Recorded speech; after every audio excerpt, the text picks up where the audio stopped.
Ini adalah foto-foto pertama kali saya bertemu suami saya di Bali. Jadi sebelum saya bercerita, sebaiknya kalian lihat dulu foto-foto ini ya teman-teman. Halo teman-teman, apa kabar? Saya harap kalian sehat aja ya, sama seperti kami di sini. Sehat, puji Tuhan. Nah, sebelum saya bercerita, saya mau mengucapkan terima kasih karena sudah mampir di channel saya. Sambil saya bercerita, temani saya lipat pakaiannya. Jadi saya cerita sambil saya lipat pakaian. Oke.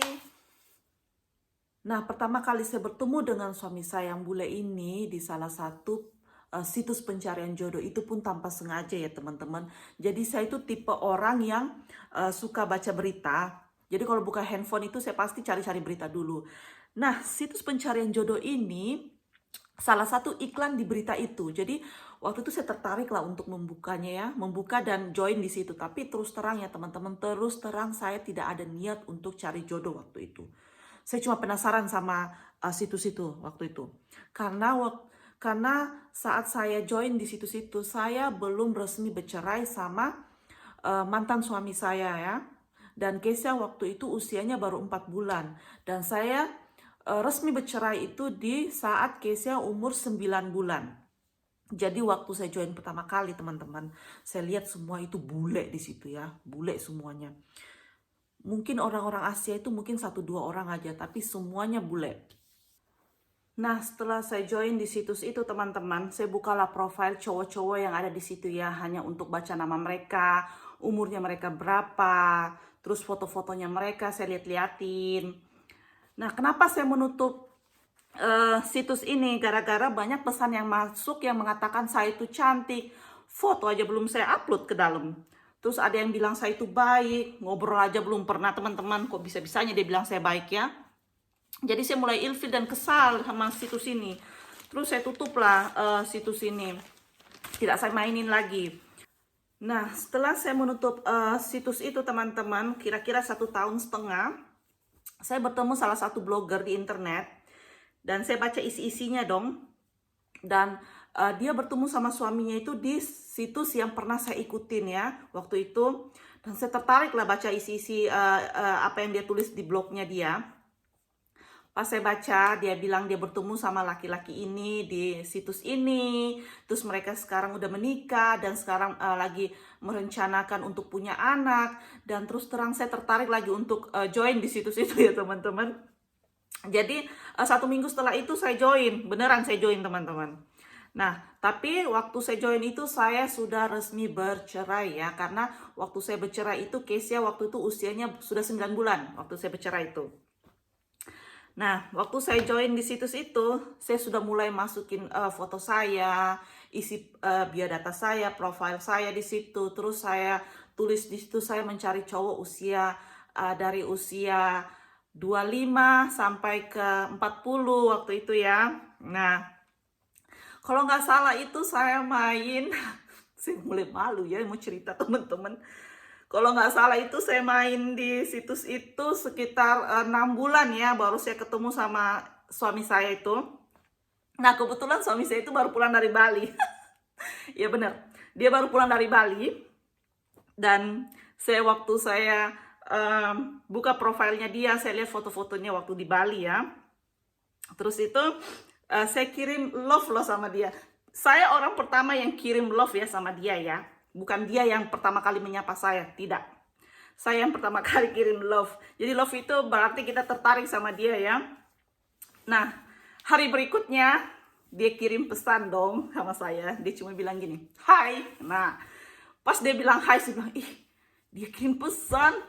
Di situ saya sudah kesenangan ya.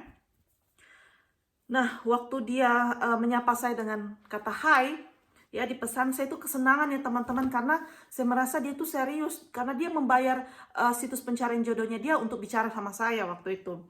Dan kebetulan bukan dia saja teman saya bicara ya, ada sekitar 4 orang dan salah satunya itu dari Malaysia, keturunan Tionghoa. Saya juga serius sama dia ya teman-teman, karena dia orangnya baik. Terus yang lainnya itu saya tidak terlalu seriusin. Nah, waktu itu saya bilang sama suami saya ya, saya bilang saya itu cari teman, bukan cari jodoh waktu itu ya. Saya cuma cari teman ngobrol. Terus dia bilang, iya saya juga cari teman ngobrol katanya. Terus dia ngasih saya nomor WhatsApp-nya dia. Dia bilang kayak gini, kalau saya tidak aktif di situs pencarian jodoh ini, kau bisa kirim pesan ke saya di WhatsApp saya, katanya kayak gitu. Saya bilang, ih seru banget ya dia ngasih aku nomor handphonenya dia buat ngobrol. Jadi aku nggak perlu buka-buka lagi internet untuk ngobrol sama dia ya waktu itu. Jadi dia orang pertama yang kirimkan saya nomor teleponnya dia. Jadi dia bilang kayak gini sama saya. Kalau kamu serius sama saya harap kamu menutup akun pencarian jodohmu. Dia ngomong gitu. Terus saya bilang, memangnya kamu serius sama saya? Dia bilang, iya saya serius. Cile, berbunga-bunga kan saya ceritain teman-teman. Nah, di samping foto profil saya itu, saya ada tulis begini. Saya itu single parent, punya anak usia 2,5 tahun. Dan saya mencari seseorang yang bisa saya ajak ngobrol. Dan apabila kita cocok, kenapa tidak kita jadian? Saya bilang kayak gitu ya. Dan jika kamu tidak serius, mending kamu keluar dari akun saya dan jangan pernah chat saya. Nah, itu yang saya tulis ya di samping profil saya, samping foto saya waktu itu. Terus saya bilang sama dia ya, saya bilang sama ini mantan pacar saya, yaitu suami saya sekarang. Saya bilang kayak gini, saya itu punya anak, asal kau tahu saja. Dia bilang, saya tahu kok kamu punya anak, saya kan baca profil kamu sebelum saya kirim pesan. Saya bilang, oh baguslah kamu tahu, setidaknya kan saya jujur sebelum sebelum kamu bertanya, mending saya jujur, saya bilang kayak gitu. Terus dia bilang, saya nggak masalah sama anak-anak. Dia bilang kayak gitu ya. Apa enggak saya tambah cinta sama ini laki-laki dan berharap jadi suami saya, teman-teman.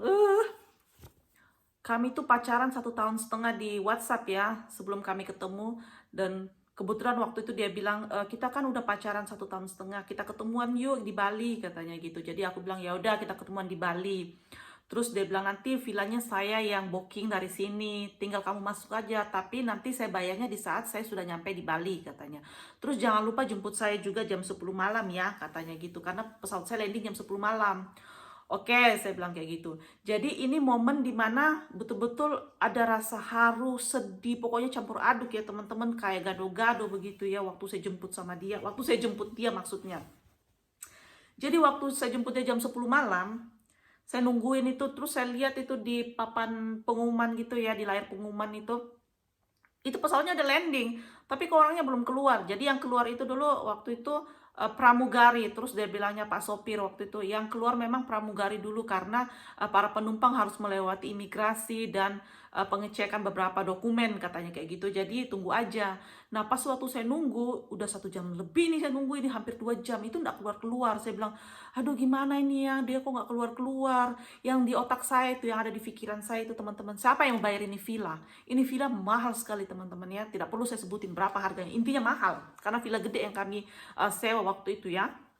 Jadi saya bilang, gimana yang bayar villa ini siapa?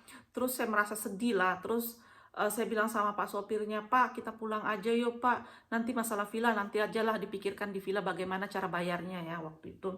Sebenarnya saya punya uang juga teman-teman, cuman kalian tahu lah single parent uang segitu itu sangat berarti banget ya untuk beli susu perlengkapan bayi kayak gitu ya, perlengkapan anak-anak waktu itu ya. Jadi waktu saya ajak pulang si sopirnya bilang, nanti aja kita tungguin aja. Ini para penumpang ini juga belum keluar semua. Saya bilang, udah keluar semua, udah sepi nih. Dan jujur waktu itu bandara sudah mulai sepi ya. Tidak ada satupun penumpang yang keluar lagi dari pintu situ ya. Tidak ada satupun lagi. Jadi saya bilang, ayo kita pulang Pak. Saya bilang kayak gitu. Jadi waktu saya jalan sambil nunduk ya, waktu itu air mata saya sudah mau keluar karena saya merasa ditipu teman-teman ya. Saya bilang, aduh saya ketipu sama bule ini, gila. Kok saya nggak nyadar ya, saya bisa-bisanya chat sama dia 1,5 tahun baru saya ditipu begini ya. Terus dia bilang Pak sopirnya, coba lihat itu ada cowok satu keluar katanya dari pintu situ. Kayaknya dia deh, karena waktu saya nyampe di bandara, saya kasih lihat fotonya suami saya ke Pak sopir ini. Saya bilang, ini fotonya. Jadi kalau Bapak lihat cowok ini bilang ke saya ya, saya bilang kayak gitu. Terus Pak sopir bilang, itulah dia udah keluar. Saya bilang, bukan dia itu, bukan. Iya kayaknya sih dia. Terus saya bilang bukan, sambil saya tuh tundukkan kepala kayak gitu ya. Saya bilang bukan dia, karena saya malu untuk angkat kepala saya begini, karena kalau saya sudah angkat saya yakin air mata saya keluar, karena air mata saya sudah di bawah-bawah kelopak mata saya ini ya. Nah Pas itu saya jalan begini, terus suami saya juga keluar begini waktu itu. Jadi kami ketemunya tuh di tengah-tengah. Terus dia bilang kayak gini, "Hei, kamu mau kemana?" Katanya kayak gitu. Suami saya pertama nyapa saya ya waktu itu. Terus saya bilang, ah, dalam hati saya, bener nggak sih dia? Pas saya angkat kepala saya begini teman-teman, bener loh. Air mata saya tuh keluar. Terus dia bilang kayak gini, "Kamu kenapa menangis?" Dia bilang kayak gitu. "Harusnya kamu bahagia ketemu sama saya." Terus saya bilang, "Kamu kenapa keluarnya terlambat? Saya pikir kamu nipu lagi." Terus dia bilang, "Saya tidak akan nipu kamu. Saya sudah janji saya tidak akan nipu kamu, ya kan?" Katanya. Saya bilang, "Kenapa kamu terlambat? Sudah 2 jam saya tungguin." Nah, kenapa dia terlambat teman-teman? Itu gara-gara paspornya. Paspornya, di foto paspornya itu sama wajah aslinya itu tidak sama teman-teman ya. Jadi foto di paspornya itu dia tuh gendut sekali teman-teman. Beda sama yang aslinya gitu ya. Jadi itu foto katanya berapa tahun yang lalu. Jadi dia sudah diet mati-matian ini ya.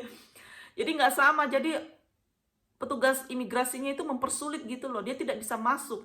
Jadi syukur aja waktu itu suami saya bawa beberapa dokumen tambahan ya untuk membuktikan kalau ini loh paspor saya, ini benar paspor saya, ini dokumen saya. Dia bilang ini foto saya yang sudah lama katanya kayak gitu ya. Itu kenapa saya lambat keluarnya katanya kayak gitu. Nah, setelah itu kami pulang ke villa ya kan. Terus di villa itu dia langsung membayar ya, langsung membayar villa itu. Terus saya bilang kayak gini, jika kamu nggak datang, saya tuh berpikir bagaimana saya mau bayar villa ini. Sebenarnya saya punya duit, cuman kan saya harus membayar beberapa kebutuhan rumah tangga saya bersama dengan anak saya. Dia bilang, "Kamu jangan khawatir, saya pasti datang. Dan saya datang juga ini atas dukungan orang tua saya." Dia bilang kayak gitu ya. Terus dia kasih kata-kata manis lah ke saya ya. Terus saya lulu teman-teman. Yang awalnya saya berpikir di mobil ya, pokoknya kalau sampai villa ini saya mau maki-maki dia, saya mau marah-marahin dia. Kayak gitu ya.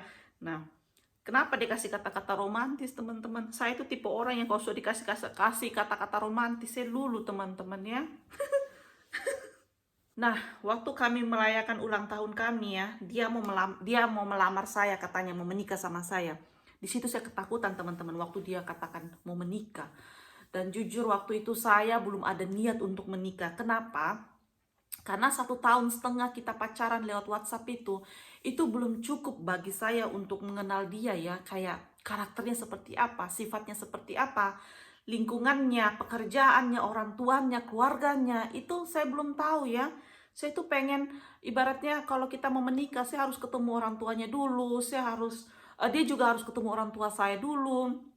Terus saya harus lihat lingkungannya seperti apa kayak gitu, karena saya akan bawa anak saya untuk tinggal bersama dan saya pengen anak saya itu aman gitu ya teman-teman. Jadi saya bilang jangan ngomong pernikahan dulu ya, kita pacaran aja dulu. Aku bilang kayak gitu sama dia. Jadi teman-teman, saya pacaran sama suami saya itu 4 tahun ya. Baru saya terima lamarannya. Itu pun waktu saya terima lamarannya, berapa kali saya diputus sama dia sama teman-teman. Ya, berapa kali saya diputusin sama dia. Kalau nggak salah dari 3 kali kan saya diputusin sama dia. Itu gara-gara dia cemburu. Bisa juga dia cemburu ya. Nah, setelah 4 tahun pacaran sama suami saya waktu itu juga kita melewati beberapa proses ya, kayak tunangan. Terus saya ke Jerman waktu 2018 ketemu sama orang tuanya dia. Terus dia juga datang ke Indonesia kembali ya, waktu itu lamaran kayak gitu ya. Pertunangan maksudnya. Jadi ada momen yang lucu ya waktu bertunangan. Kami itu tidak beli cincin teman-teman, gara-gara saya nervous, dia juga begitu ya, gugup kayak gitu ya. Jadi kami lupakan itu yang namanya cincin. Pas sudah waktunya, harinya sudah waktu tunangan, baru saya bilang, "Astaga, kita tuh nggak beli cincin." Terus dia bilang, "Itu sudah." Saya bilang, "Kita kok nggak beli cincin? Kita ini mau tunangan." Jadi rencananya kita itu, kalau dia udah nyampe di Indonesia, kita tuh langsung mau ke toko emas. Tapi kenapa kita lupa teman-teman ya? Jadi ya sudahlah, saya bilang kita pakai cincin bulukan saja. Jadi ada cincin yang kami bikin di Bali, tapi warnanya sudah tidak karu-karuan. Itu kenapa saya bilang bulukan. Dan kebetulan juga dia waktu itu pakai ya, waktu dia datang ke Indonesia. Itu ceritanya itu cincin itu sebagai lambang kalau kami itu sudah bertemu. Asik. Jadi saya bilang itu saja yang kita pakai ya. Nggak apa-apa, jangan kau pikirkan masalah cincin. Yang penting kita tunangan aja dulu, saya bilang kayak gitu. Terus dia tuh sebenarnya malu ya, karena mungkin dia bilang kayak gini sama saya. Mungkin orang berpikir ini kok bule datang pergi tunangan kok ndak beli cincin, ndak beli apa-apa, kok pakai cincin bulukan. Saya bilang, udah ndak usah kau pikirkan itu, yang penting nanti kita buktikan kalau kita akan menikah. Asik.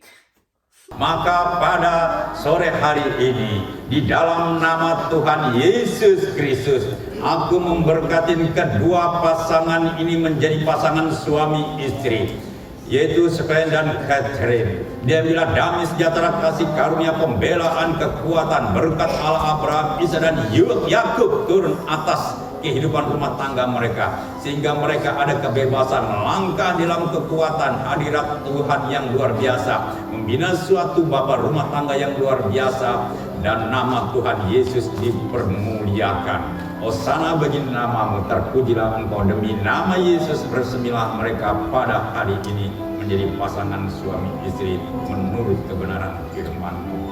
Terima kasih Bapa, demi nama Yesus. Amin. Nah, tepat tanggal 8 bulan 7 2019 kami menikah ya. 1 tahun setelah kami bertunangan waktu itu ya, kami menikah. Dan kami dipisahkan sama Tante Koronce alias Tante Corona waktu itu ya. Jadi saya ketemu sama suami saya itu 1 tahun setelah menikah, karena yaitu ngurus dokumen juga. Terus tiba-tiba ada si Corona ini menyerang dunia. Jadi ya kami terpisahkan gara-gara itu juga.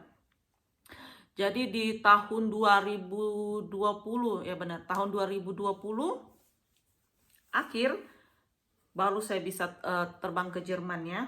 Kami berkumpul bersama. Nah, saya baru 1 tahun, saya baru 1 bulan teman-teman di Jerman, saya hamil. Cepat sekali tuh, Tuhan kasih berkat luar biasa ya, aduhai. Oh ya, nanti pas kehamilan saya sama lahirnya baby Keanu, nanti saya bikin di video kedua ini ya teman-teman. Dan kebetulan juga sudah malam. Kalian tahu ini sudah jam berapa? Ini sudah jam 2 subuh teman-teman ya. Jam 2 malam ya. Dan waktunya juga saya sudah tidur, dan lipatan saya juga udah selesai semua. Jadi nanti saya bikin video kedua menceritakan perjuangan saya hamil waktu itu sampai anak saya lahir prematur ya teman-teman. Dan teman-teman jangan lupa like, share, and subscribe. Dan jangan lupa juga tinggalkan jejak di kolom komentar ya teman-teman, supaya saya tahu kalian nonton video saya. Oke? Terus video saya jangan di skip-skip ya teman-teman, ditonton semuanya. Oke teman-teman, bye.